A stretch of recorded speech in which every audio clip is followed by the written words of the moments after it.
Appreciate it. Good morning, Madam Chair and members of the committee. As a kid growing up in Alberta, I wasn't like most of my friends.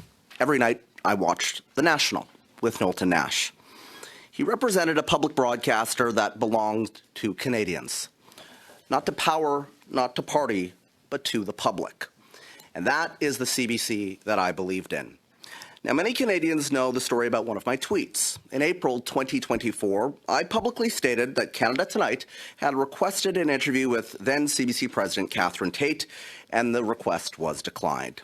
Facts. Shortly after, I was removed from the air. Now, on May 7th, 2024, Tate told this very committee she was, quote, not aware of any repercussions.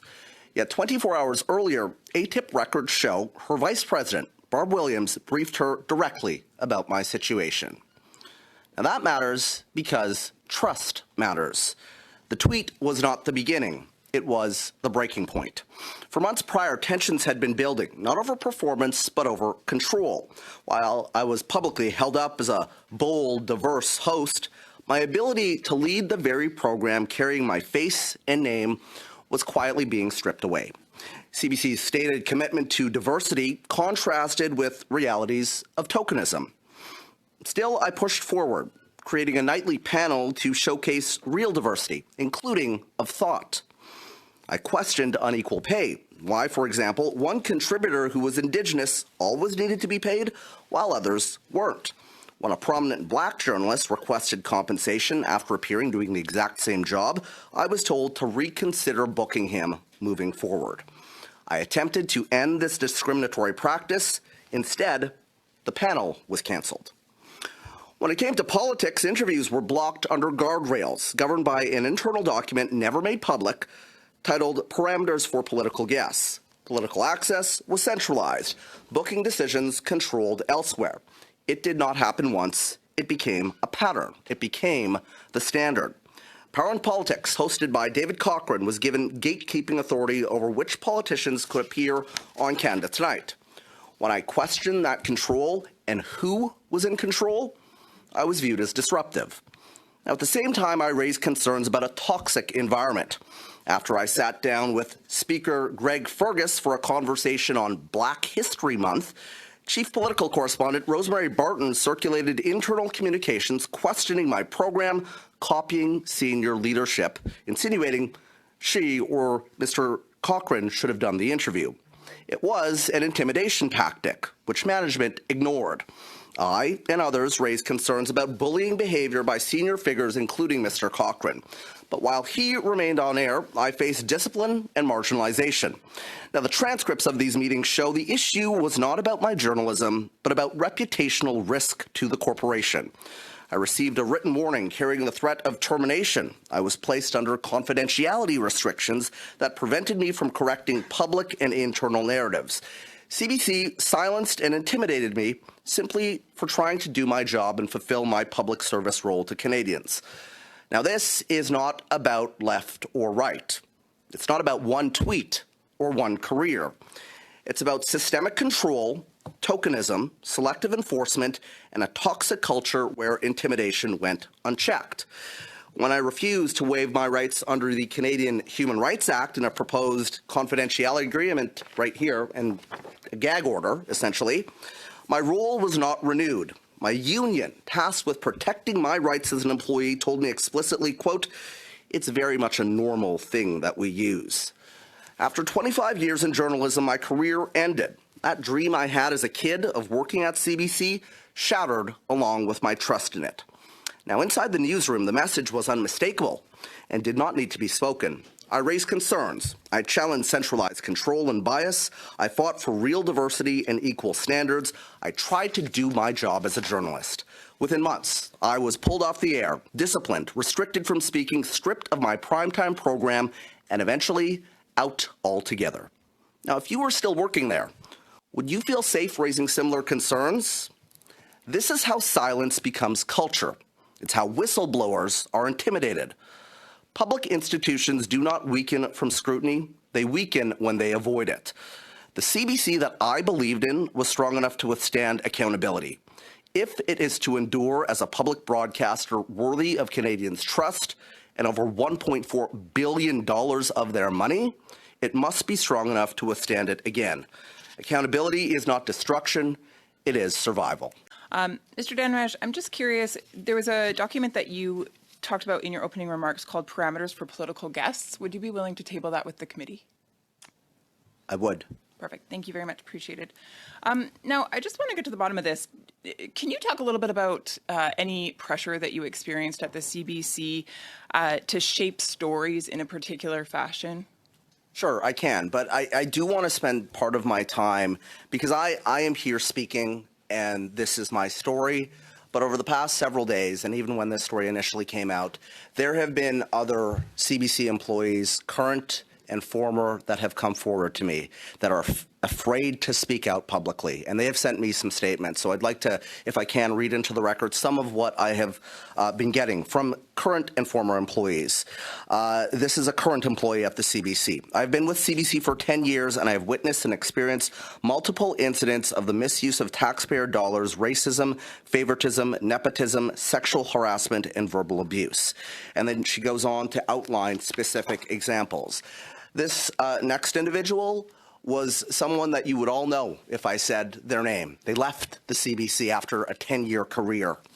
The end of their statement says, without exaggeration, I experienced toxicity every single day, and it was almost always from the same people. It was not subtle. It was not hidden. It was part of the daily reality of working there. She goes on to say that she was set to interview Catherine Tate on air. I introduced myself to her in the makeup room as the host. In front of others, she responded, I didn't know I'd be interviewed by somebody who looks like she is 14. That moment stayed with me. It was dismissive, inappropriate, and reflected a broader culture in which respect was not always equally extended to everyone. On Mr. Cochrane, this is one of his former producers. His toxic behavior extended beyond editorial matters and was more often than not deeply hypocritical. While he publicly presented himself as a supporter of diversity, he actively undermined the contributions of colleagues who were minorities. This is somebody who left the industry and had to go to another country. After about a year of working there as an anchor, this is in Vancouver, I was suddenly removed from the anchor desk. I was told the decision was related to the color of my skin, that as a white person, I did not fit the diversity targets they were trying to meet. No concerns about my performance had ever been raised. My concern was the system and the reasoning behind the decision. My frustration was never directed at the individual who stepped into the role. She was also said that she was forced to check a box if somebody of a diverse background appeared on the air. And she said that that was concerning to her. I believe it's important to include a broad range of voices and perspectives, but reducing interview subjects to a checkbox felt like an overly simplistic way of approaching something that deserves much more care and thought. And I can go on. There are a number of these stories, and it is shocking. These people have been traumatized. They are scared to come out. They are scared of the professional repercussions. And management, like Andre Lau, like Brodie Fenlon, like Kathy Perry, like Chris Carter, they are concerned about protecting the reputation of the organization as opposed to dealing with these issues when it comes to employees. So, Mr. Dhanraj, during your time there, can you just outline what years were you there? I was there. I finished at Global, I think, in 2021. Okay. It's in the bio that I provided. Oh, perfect. Okay. And then I came to Ottawa. I was a parliamentary reporter. I flew around with the Prime Minister. I covered Parliament Hill. I was. Then I went back to Toronto. I was on Marketplace. I covered the Queen's funeral, and then I got my own show, which I thought, I'd have some say in terms of how that show went. And on the intersection panel. This is a picture here of all the folks that we had on the panel. We've got here one with Raheem Mohammed and Rachel Gilmore. I don't know if you can get two people very far apart on the ideological spectrum as that. Sheila Copps, Brian Lilly, and Faye Johnston, right? We were having the Canadian conversation, and this panel was canceled. And you also have issues of pay equity when it comes to all of these folks. So obviously your point here was to create a panel that was full of diversity, not just in skin color or ethnicity or religious background, perhaps, but you wanted diversity of thought. Correct. Were you given the journalistic freedom then to move forward and do that for the sake of the Canadian public? No, I mean, the issue became with the panelists. We had a list of 43 people or 45 people that Power and Politics gave us that said, do not go near these people, right? And some of these folks were like reporters, like Robert Benzie. There's a story breaking at Queen's Park, and we're on at 7 o'clock. We should be able to call, somebody who covers Queen's Park and talk to them. But there were these continued hurdles and roadblocks that were set up to really have a certain group of folks in Ottawa in control of who was allowed on programs. Particularly mine was a concern. And there were repeated episodes of Conservatives being blocked. I mean, I have the G chats right here. I said, in terms of getting folks on, that we need to have balance. It's not about just having a show with Conservatives or just with Liberals. But if Power and Politics is going to have Liberals talking points on all the time, we should have balance as a network. And I said, we are in contravention of Section 11 of, I told Brodie Fenlon this, and also Andre Lau, repeatedly. We are in contravention of the Broadcasting Act if we are not providing equitable time for all perspectives. So I don't want to flood the show with Conservatives, but I do want to have balance. And there are, and this is all, I can talk to my legal team because some of this is before the Human Rights Commission in terms of how this happened, but there were repeated attempts over and over and over again. At one point, I heard, okay, well, maybe you can have NDP folks on, but Conservatives are a no. It should blow the Canadian public's mind that this was the stuff that was going on. Thank you, Madam Chair. Mr. Dhanraj, I found your testimony quite fascinating. I was a journalist for myself for 30 years. I was also a national director of the Canadian Association of Journalists. Journalism has indeed changed. You noted that you used to sit down and watch Knowlton Nash as the voice of, a trusted voice. I also remember Lloyd Robertson as a kid watching him. Peter Kent, Stanley Burke.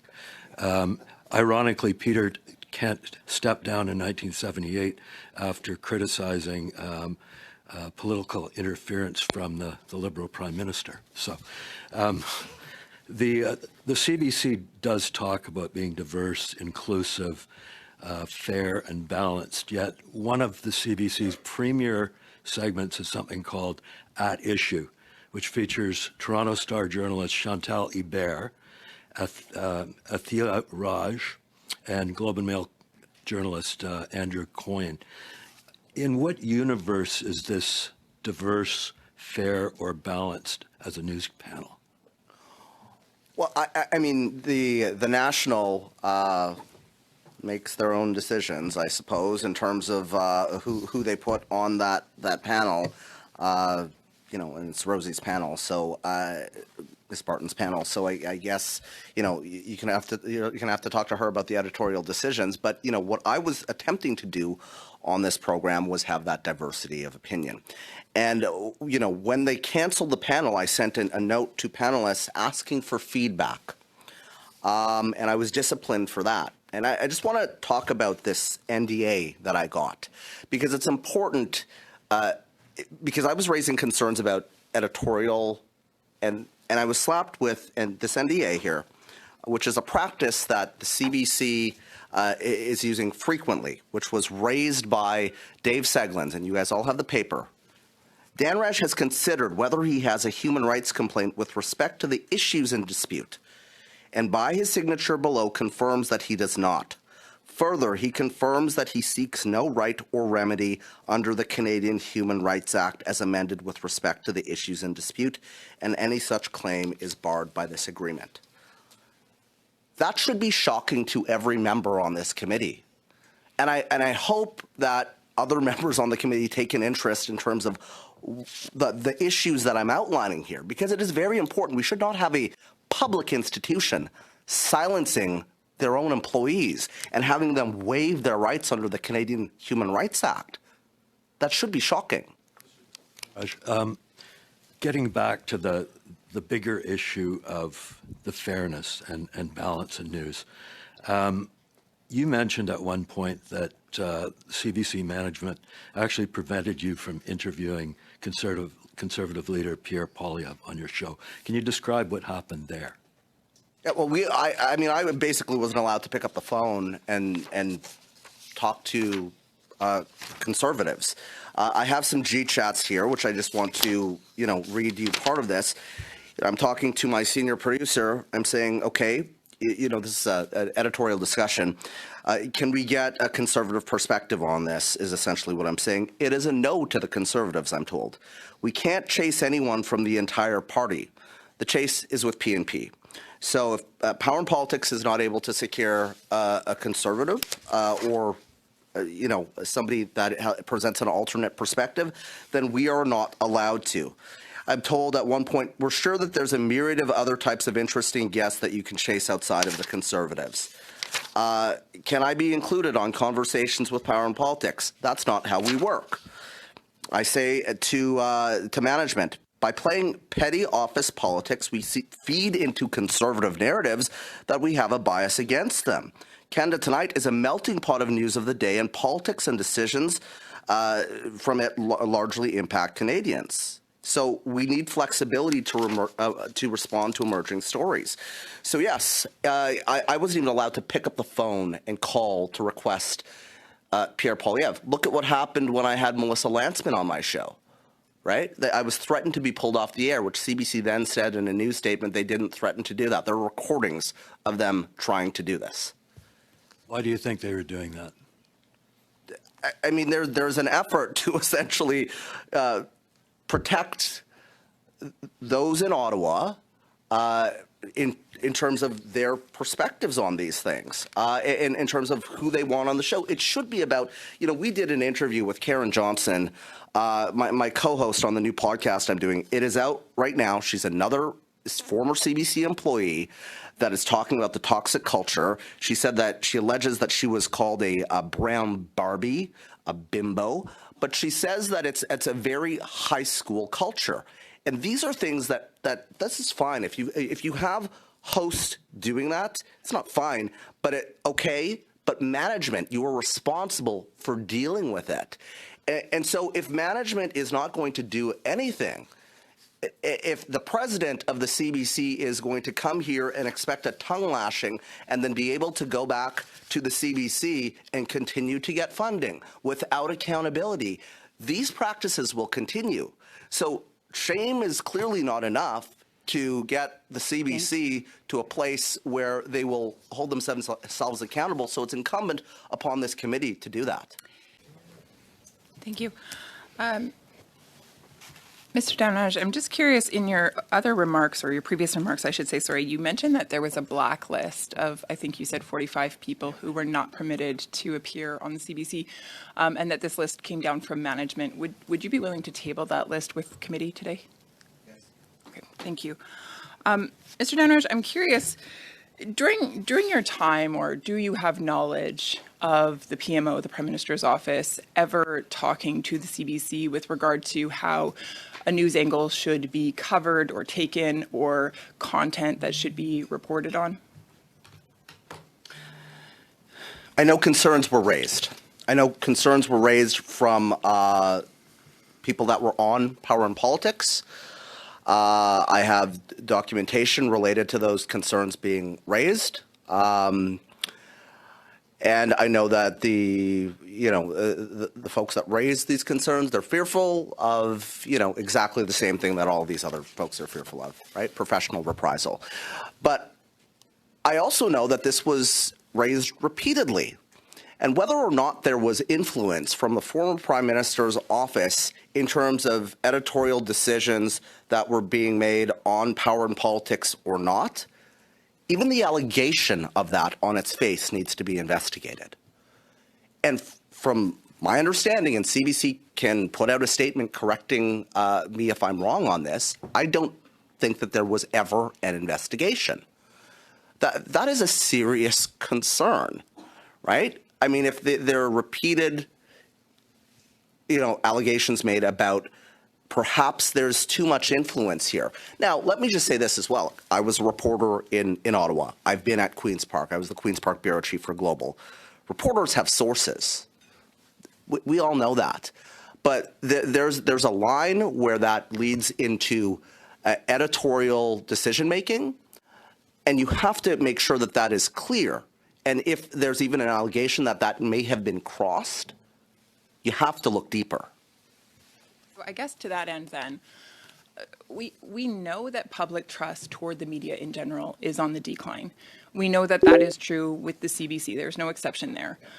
In your mind then, is that lack of trust justified? I think that right now, the CBC, by continuing to put out statements and to come to these committees and say, yeah, we might have a little bit of a problem, but, overall, we're not biased. That's gaslighting Canadians. Canadians can see that this is an issue, right?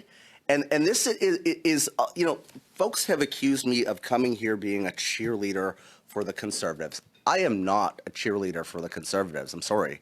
No. I'm not a cheerleader for the Liberals either. I was trying to do my job as a journalist, and part of that is being balanced. And so when you have, when I was pulled into these disciplinary meetings, I was told that it was editorializing because I put that Catherine Tate wouldn't come on the program, and it's unfortunate. This is unfortunate, was editorializing, right? And it was perceived bias. There's a lot of perceived bias going on that I don't see any discipline around.